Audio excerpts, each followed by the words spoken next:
lugar, muito obrigado por estar aqui novamente. Está no som aqui? Tá.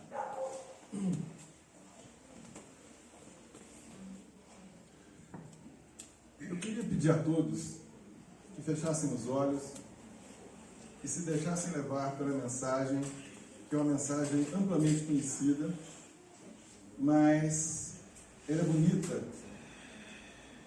e vale a pena a gente acompanhá-la, são só 2 minutinhos.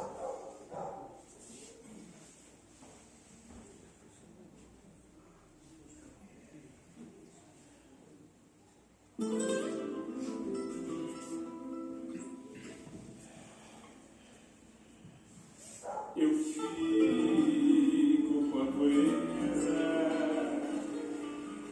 da resposta das crianças. É a vida, é bonita e é bonita. E a vida o que é, diga lá, meu irmão.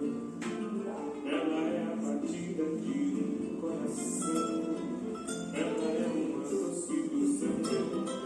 Mas e a vida? Ela é maravilha ou é sofrimento? Ela é alegria ou lamento? O que é, meu irmão? Aqui fala que a vida da gente anda no mundo. É uma dor, é um tempo que me dá um segundo. Aqui fala que é um divino mistério profundo. É o sopro do Criador, numa atitude repleta de amor. Você diz que é muito infração. Ele diz que a vida é viver. Ela diz que melhor é qualquer coisa amada não é. E o verbo é sofrer. Eu só sei que confio na moça e na moça. Eu mando a força da fé. Somos nós que fazemos a vida como der ou puder ou quiser o quê?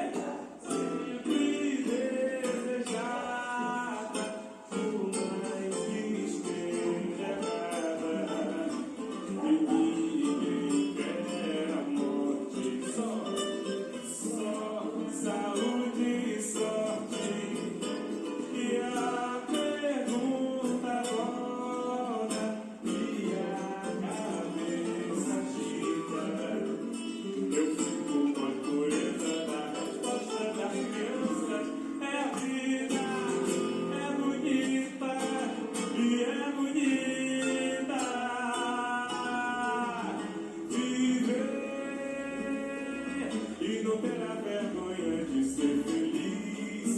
Cantar e cantar e cantar, apesar de ser um eterno aprendiz. Eu sei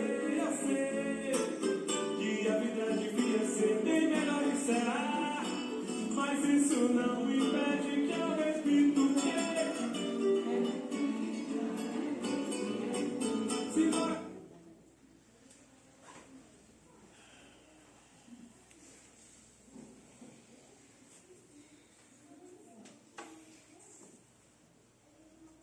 Houve um tempo em que se tinha vergonha de ser feliz. Nesse mundo cruel, principalmente num tempo em que o Brasil vivia uma das páginas mais tristes da sua história. Nessa época, Belchior fez uma música chamada A Palo Seco, em que ele retrata esse sentimento que existia na época. E a música dizia assim: se você vier me perguntar por onde andei, no tempo em que você sonhava, de olhos abertos e direi: amigo, eu me desesperava. Sei que assim falando pensas, que esse desespero é moda em 73. Mas ando mesmo descontente, desesperadamente, eu grito em português. Mas isso foi há muito tempo. O mundo mudou, nós mudamos, e nós hoje vivemos num mundo de excessos. Um mundo de muita gente, de muito trânsito, de muita violência e de muita exposição. Hoje não basta que a gente seja feliz. Hoje nós temos que mostrar a nossa felicidade nas redes sociais. Nós temos que expor a felicidade, ainda que ela não seja tão verdadeira. E essa exposição gerou um paradoxo interessante, porque o excesso de exposição é de todo mundo. E isso gerou uma competição. Uma competição que gerou uma angústia. Primeiro, da quantidade de likes ou de curtidas, né, que os nossos posts têm. Então, todo mundo fica se vai ter mais ou menos do que o fulaninho, do que o beltraninho. E em comparação com a vida que os amigos postam. E sempre vai ter alguém, né, com mais dinheiro, que tem uma vida mais interessante, que fez uma viagem mais bacana. E isso já está chegando nos consultórios de psicologia. Essa busca por uma felicidade constante, ela não existe. Não existe um estado de felicidade. O estado de felicidade a gente vai ter quando formos espíritos puros. No nosso atual estágio evolutivo, o máximo que conseguimos são instantes de felicidade. Mas o que é felicidade? Segundo os gregos, a felicidade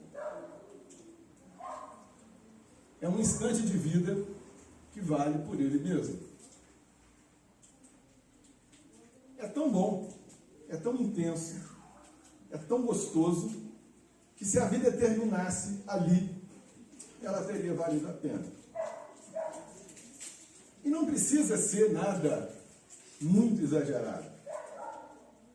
Se você souber curtir, até um bom banho é legal. A singeleza pode ser muito bonita.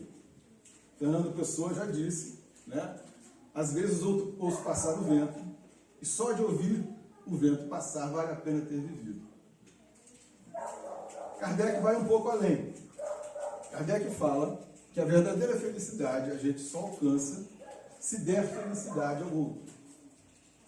Você só recebe na medida em que dá. E Chico Xavier diz que você tem que estar aberto à felicidade. A felicidade não entra em portas trancadas. Se você estiver tão ensimesmado, tão agarrado aos seus próprios problemas, ao seu próprio sofrimento, você não vê o caminhão da felicidade passar na sua frente. Porque você está olhando só para o lado negativo, só para aquilo que te dói, sem olhar o entorno. Eu li N frases sobre felicidade, e um grande número delas fala que a felicidade não é o destino, a felicidade é o caminho. Então, se você foca no destino, você não vê nada em volta e acaba perdendo a chance da felicidade.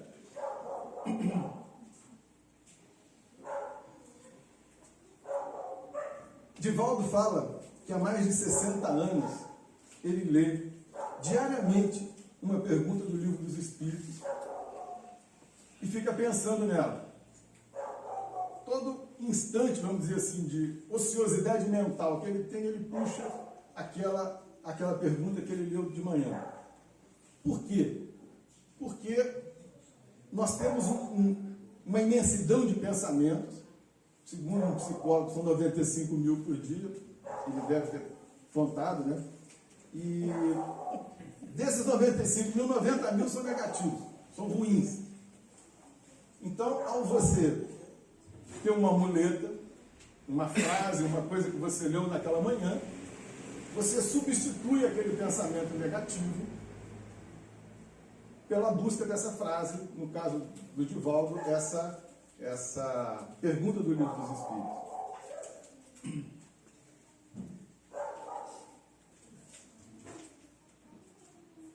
A gente tem que ter humildade de entender aonde nós estamos, quem nós somos.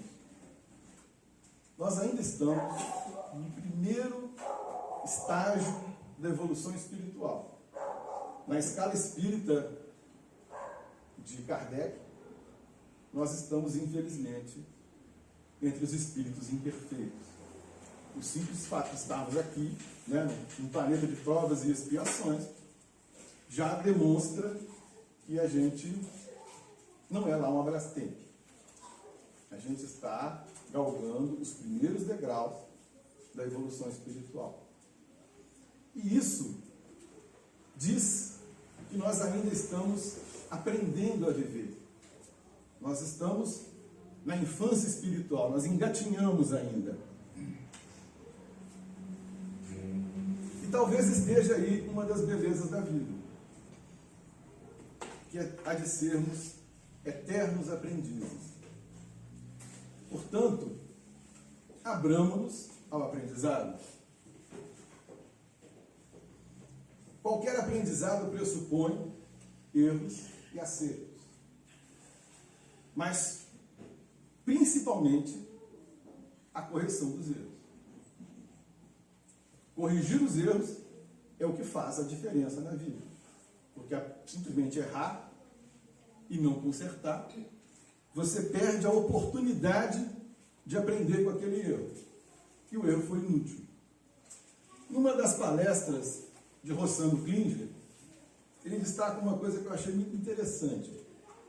Quando Saulo de Tarso tem a visão de Jesus, ele não se justifica, ele não explica por que ele perseguiu tantos cristãos, por que ele mandou matar, porque a nossa primeira reação é: não, sabe o que é, Senhor Jesus? É porque, né, eu sou romano, eu recebia para isso e tal. Saulo não fala nada. Ele simplesmente pergunta: Senhor, o que queres que eu faça? E daí para frente, ele mudou a vida dele. Ele não repetiu os erros e foi trabalhar no bem como uma forma de corrigi-los. Sem justificativa, sem desculpa, sem nada. Por quê? Porque se a gente fica preso no erro, se a gente fica agrilhoado àquela falha, você não evolui. A gente não muda, porque a gente está olhando para trás.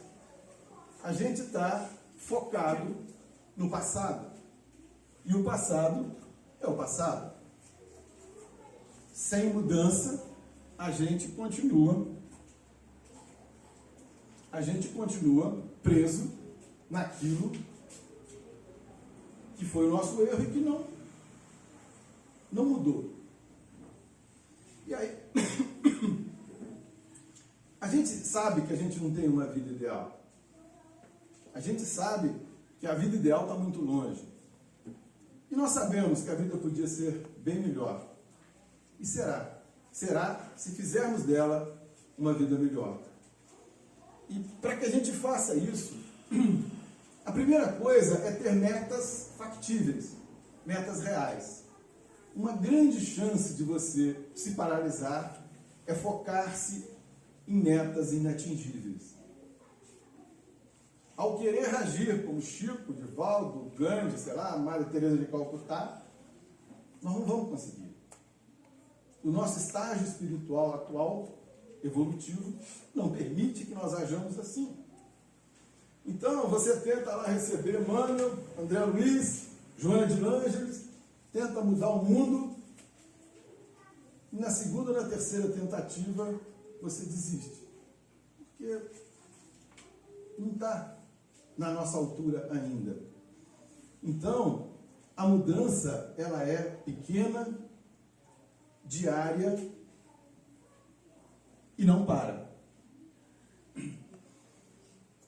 O mundo é feito pelos anônimos.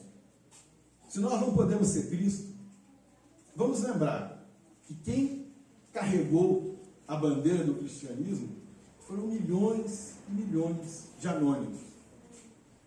Quantos milhares de cristãos foram assassinados pelos romanos sem que a gente soubesse o nome de nenhuma delas? Quantos milhões de cristãos se reuniam clandestinamente para divulgar a mensagem de Cristo, colocando em risco a própria vida, que não ficaram para a história. Quantos pais e mães ensinaram aos filhos a palavra de Jesus, o amor de Cristo, e não ficaram para a história?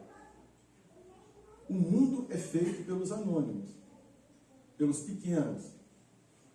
Nenhuma das grandes obras jamais prescindiu do trabalho anônimo. A maior das pirâmides, a maior das catedrais, precisou do trabalho anônimo para ter forma e para ter sentido. Porque uma catedral vazia também não tem sentido nenhum. Elas se dá sentido ao encher-se de anônimos que vão justificar a sua existência. Mas e a vida? O que é a vida, meus irmãos? Ela é a batida de um coração? Sim. Segundo o livro dos Espíritos, os Espíritos dizem a Kardec que o centro das emoções é o coração. E viver é um negócio muito emocionante. Venhamos e convenhamos, a gente passa bons apuros. Como diz Roberto Carlos, se chorei ou se sorri, o importante é que emoções eu vivi. E Guimarães Rosa fala um negócio que eu adoro: viver é um rasgar-se e remendar-se. Ou seja, viver é se desconstruir e reconstruir cotidianamente. Vamos dormir e acordamos outros. Ninguém atravessa o mesmo rio duas vezes. Porque o rio já não é mais o mesmo e nós também não. Então, esse rasgar-se e remendar-se, eu acho poético e prático, para que a gente sempre se lembre de que a mudança é inexorável, inevitável e benéfica. Ela é uma doce ilusão? Pode ser. Mas nós podemos fazer dela uma doce realidade. Basta que hajamos nesse sentido. E isso é fundamental, que tenhamos consciência de que a vida é uma carreira solo. Por mais que tenhamos amigos, parentes, amores, cada um cuida da sua evolução. Não evoluímos ninguém e não somos evoluídos por ninguém. A evolução espiritual é única, indivisível e intransferível. Essa talvez seja a maior diferença da doutrina espírita de todas as outras. Não tem santo, não tem pai de santo, não tem pastor que resolva o problema de ninguém. A solução está em cada um se melhorar continuamente.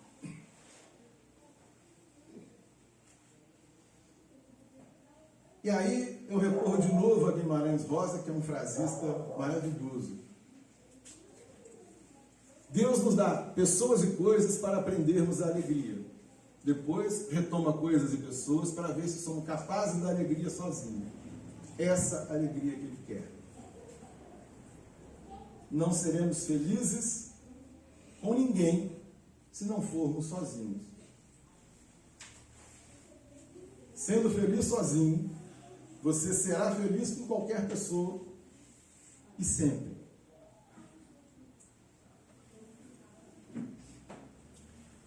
O fato de existirmos por si só já é uma maravilha.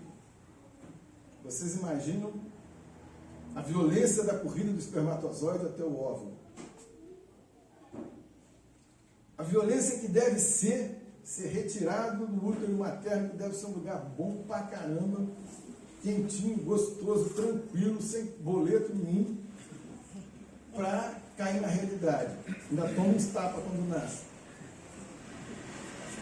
Vocês imaginam quantas vezes nós estivemos à beira de um acidente na infância? Eu, pelo menos, sobrevivi por milagre. Eu tive realmente Eu era quase um Miguelzinho ali. Eu era da pá virada e tive muito perto. E, no entanto, a gente chegou até aqui. Então, realmente, é uma maravilha. E sofrer faz parte da vida. Kardec fala na dor evolução. E aí existe uma corrente, né, materialista que fala que esse papo de dor para evoluir, isso é uma forma de manipular as pessoas. Porque ao justificar o sofrimento com uma benesse futura após a morte, você mantém as pessoas tranquilas e obedientes. Só que, se você pensar em termos práticos, revolta não resolve nada. Deixa ele entrar.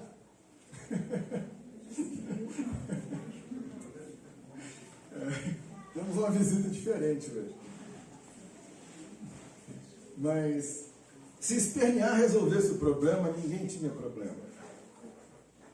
A revolta só traz mais dificuldades. A vida fica mais pesada, mais difícil, mais densa. Então, ao resignar-se,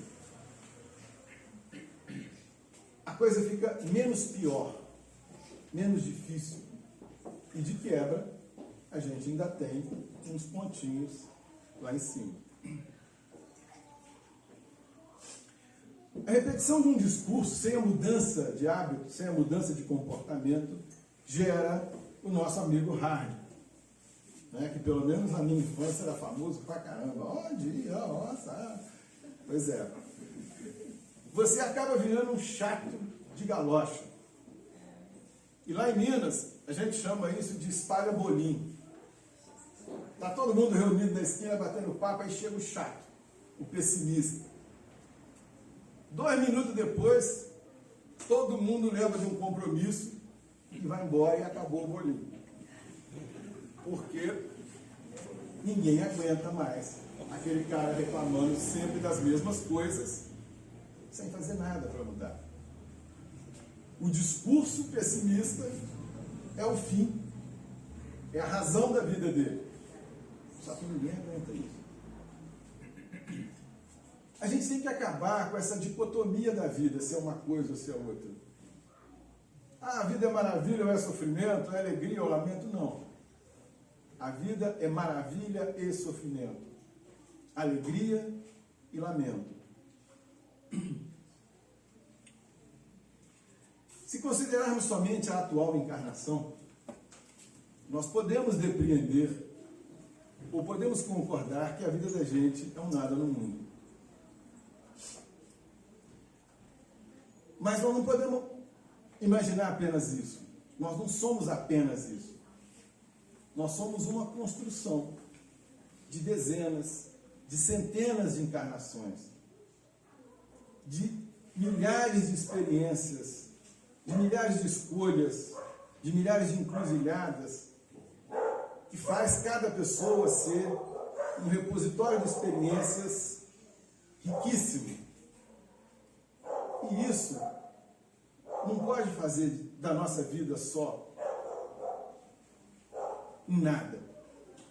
Nós somos muito mais ricos do que isso.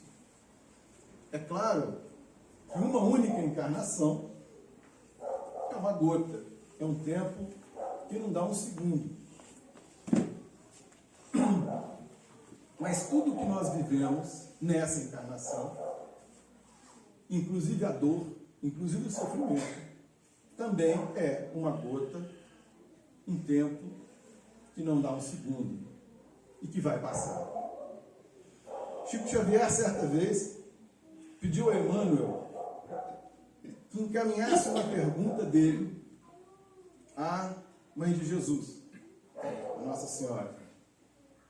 E Emmanuel se dispôs a fazer essa pergunta. Diz que levou um tempo, e depois ele voltou com a resposta, e a resposta foi exatamente essa. meu filho, isso também passará. Então, se estamos aqui, nessa casa espírita, é porque nós cremos e compreendemos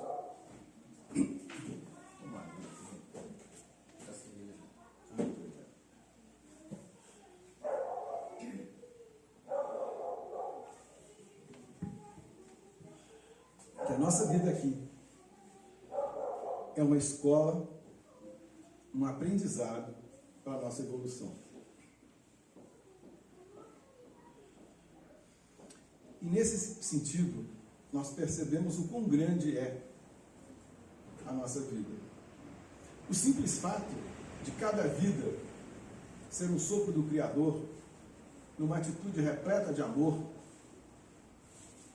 E o amor de Deus é incondicional. O amor de Deus é perfeito. Não só a criação, mas principalmente a criação é um gesto de amor, mas a reencarnação também.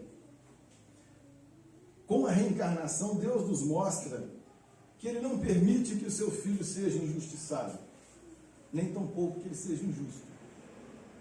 Ele não permite que seus filhos sejam vítimas e algozes uns dos outros. A reencarnação é exatamente para repararmos e para nos aperfeiçoarmos. E esse amor é tão perfeito que Ele podia ter nos criados já perfeitos, mas não. Ele nos criou perfectíveis e nos deu os instrumentos para que a gente, nesse caminho, nesse processo, a gente atinja a perfeição. E ao atingi-la, eu imagino, né, deve vir também um sentimento de dever cumprido. Um sentimento que deve ser muito bom, né? Ao você olhar para trás e ver o tanto que evoluiu, o rastro de benfeitorias, de benesses, de amor que a gente deixou ao longo desse caminho. Então, é muito mais bonito do que simplesmente criar seres já perfeitos. E Deus é o único Pai perfeito. Então, não julguemos os nossos pais.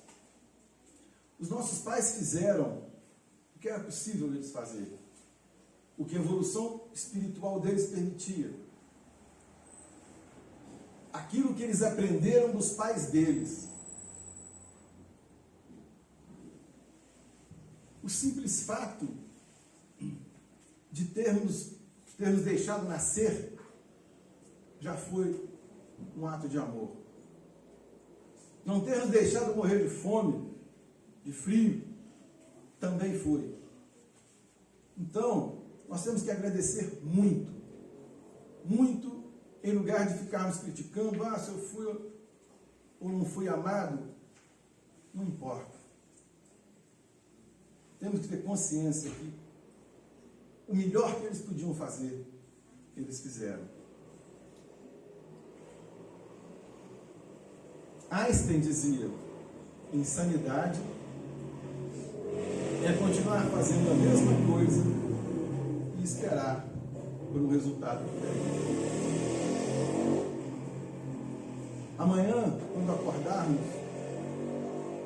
nós temos a chance de fazer um dia diferente do de hoje. Nós temos a chance de mudar o rumo da nossa vida. Nós temos a chance de construir uma nova vida. Basta que hajamos diferente do que sempre agimos até agora. E também não precisa de ser muito. Uma leve mudança de rumo a cada dia. A vida é o prazer de lutar. Se dizem que é luta e prazer, eu prefiro inverter. Porque o legal é lutar. O bonito é conquistar. Ganhar é bom, mas conquistar é sensacional. E a conquista, ela não tem tamanho. A conquista, ela pode ser pequena, grande, não importa. Qualquer conquista vale, desde que te satisfaça. Desde uma receita de bolo que você faz e dá certo, até a formatura, a construção da casa, a compra do carro. Quando o alvo é muito longe, o alvo é muito grande, perdemos a chance de comemorar as pequenas coisas. Se esperarmos coisas espetaculares da vida, pode ser que nunca comemoremos nada. Porque a grande maioria das vidas não vai acontecer nada de sensacional. Poucas são as pessoas que têm uma vida espetacular. Então, comemoremos cada conquista, porque isso dá um bônus de alegria, isso dá recompensa na vida.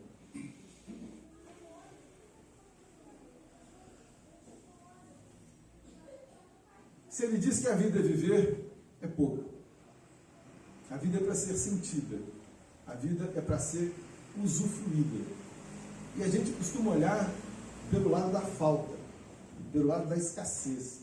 Eu não tenho isso, eu não tenho aquilo, eu não tive tudo que eu merecia.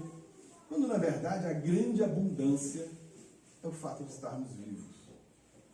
Viver realmente é uma abundância de oportunidade, de amor. Mas ela diz que o melhor é morrer, pois amada não é, e o verbo é sofrer. Amar não é o importante, ou ser amado não é o importante. É muito mais importante amar. Amar transforma, amar renova, amar é revolucionário. Jesus disse: amai a Deus sobre todas as coisas e ao próximo como a ti mesmo. Exatamente porque o que modifica é o amor. Ser amado é ótimo, ninguém vai negar.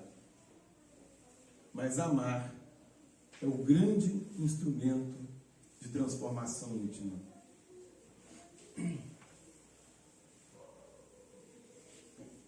Mas amar como a ti mesmo. Se você não se ama,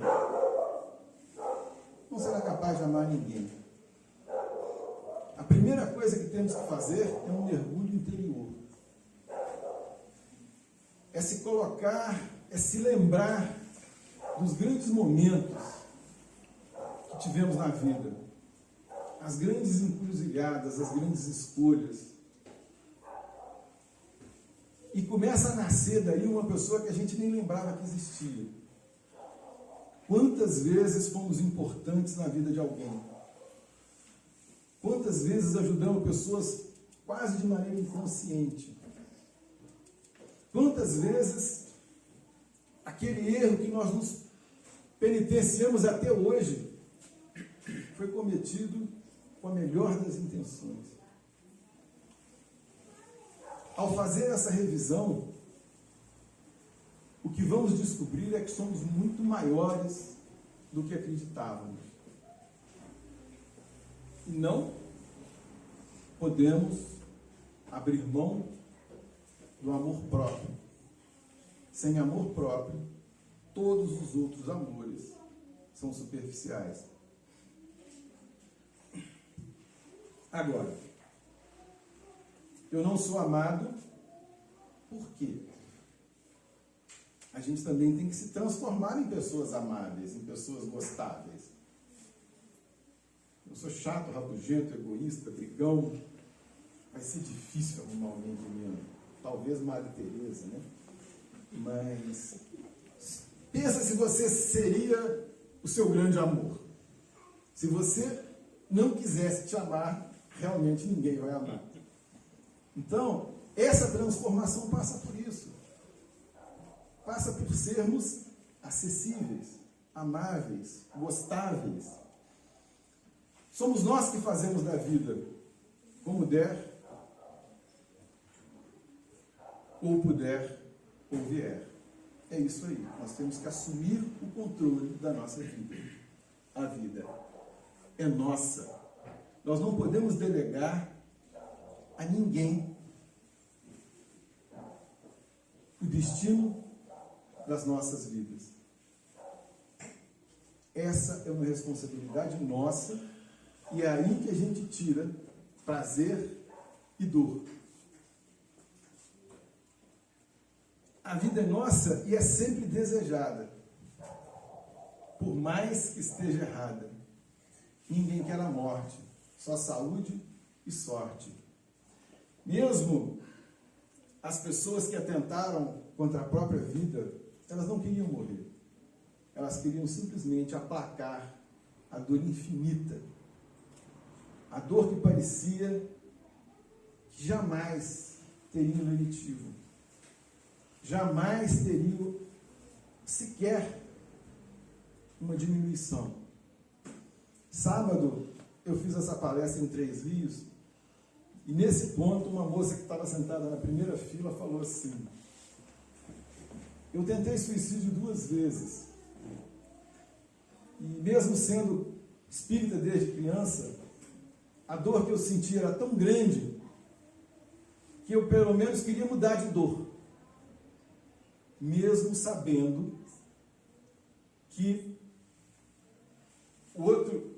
o resultado poderia ser pior.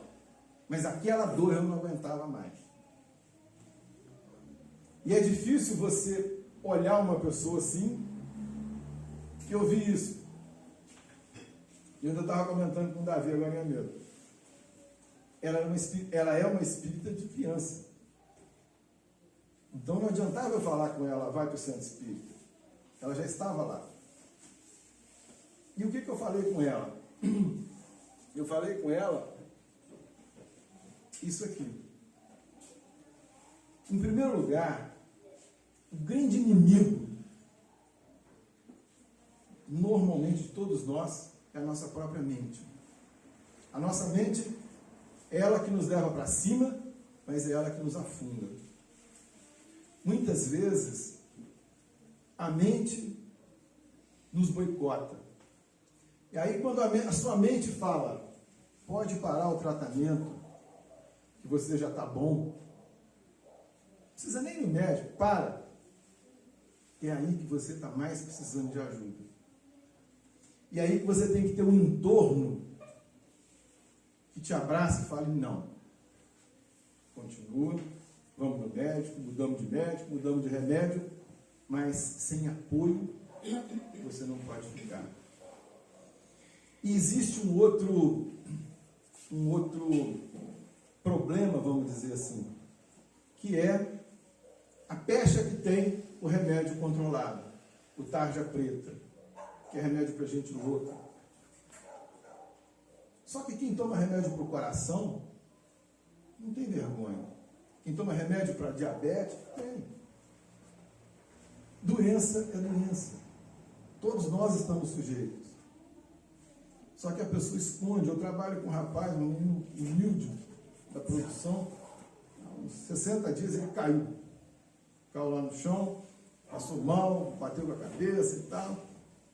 Fomos ver, ele tinha parado de tomar o remédio. Esqueci até o nome do remédio. O remédio custa R$200. Ele não tinha dinheiro para comprar.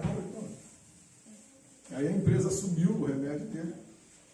E ele, quinta-feira da semana passada, ele estava falando: nossa, eu não me lembrava como era bom tomar 2 comprimidos por dia continuadamente. Ele era outra pessoa. Então, é fundamental que o entorno da pessoa esteja alerta, porque a mulher dele nem percebeu que o remédio tinha acabado. E a própria pessoa tem que ter consciência de que o maior inimigo dela é o próprio cérebro.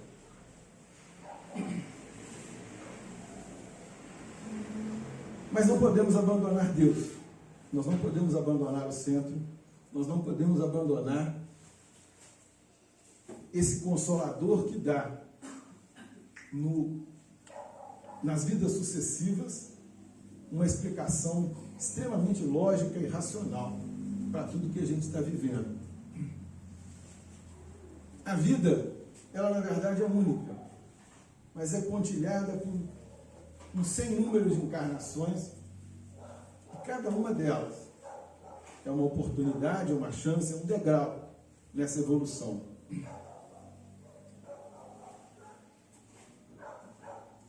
Nós não podemos crer jamais que não fomos ou não somos amados.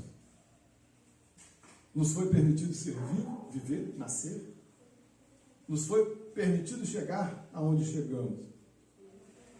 Então, sim, alguém em algum momento nos amou ao ponto de nos deixar vivermos. Nós somos frutos do amor. Fomos feitos para amar. Nós somos filhos do mesmo Criador.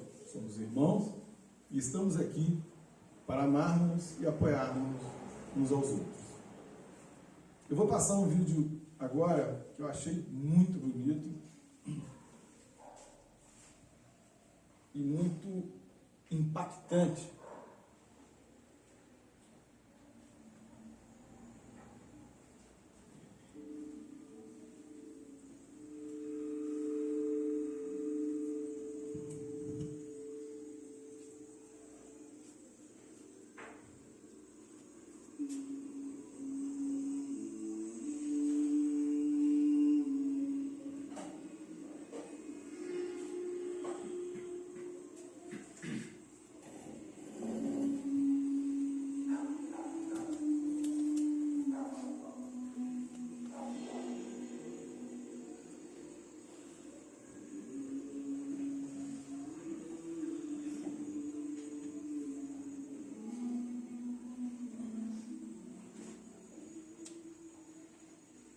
Furacão silencioso, redemoinho mental, uma tormenta diária, uma dor abissal. Eu te entendo, me coloco em seu lugar. Eu te vejo e posso te escutar. É difícil e pra quem não é, mas te garanto, é pior calar.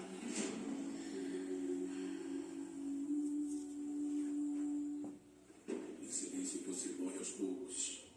E morrer não é opção. O que se sente não história quem afeta. E nem tem definição. Mas vem cá, fique sabendo que tudo pode mudar. Fala, pode se abrir. Que tem gente pra te escutar.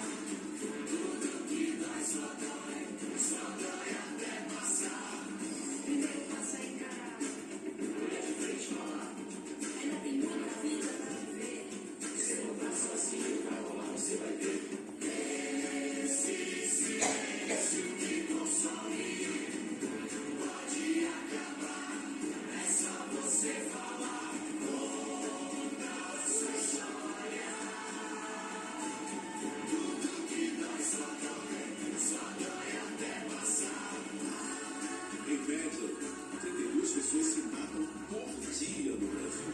O silêncio contribui para aumentar essa estatística.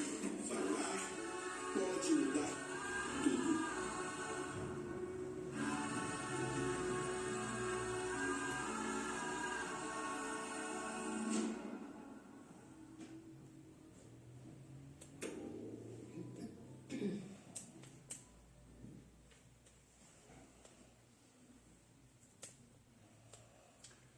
Para encerrar, eu queria pedir mais um minutinho de olhos fechados, por favor.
É isso, gente.